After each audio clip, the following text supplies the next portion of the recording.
Hey everyone, Richard from Digital Foundry here, and this is Call of Duty Black Ops 3 running absolutely maxed out at 1080p on a Core i7 PC paired with an Nvidia GTX 980 Ti. It doesn't feel quite as solid as it should, to be honest. Even this monster PC is dropping frames here and there, but it sets the bar in terms of the visual features Treyarch has included in the core technology powering the game. The question is really, to what extent can the Xbox One and PlayStation 4 compete? As you may have seen when we took a look at the campaign performance on console, the developer has pushed the boat out visually, but the end result is distinctly wobbly. Frame rates are highly variable and it's an experience that doesn't quite feel right.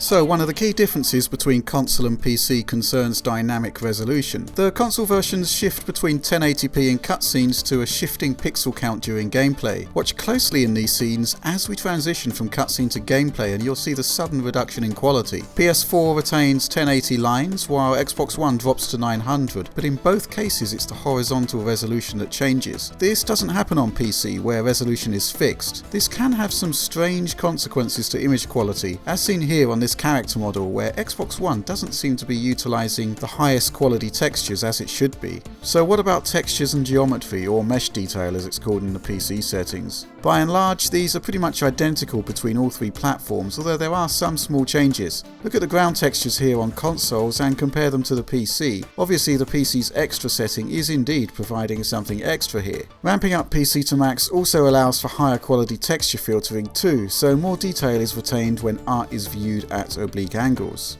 Another PC advantage comes from enhancements to the lighting model. Volumetric lighting appears to be of a higher quality, and on top of that, the quality and indeed quantity of particles and other effects work is plain to see. In these respects, the Xbox One and PS4 versions are very similar indeed. Here's another example of a PC advantage. In this sequence, more smoke is billowing out of the exploding car on the left. Here's a quick comparison looking at how shadows are rendered. It's pretty much like for like on consoles, but PC's extra mode gives us a softer, more subtle looking presentation. And that extra layer of refinement appears to be in place when it comes to ambient occlusion too.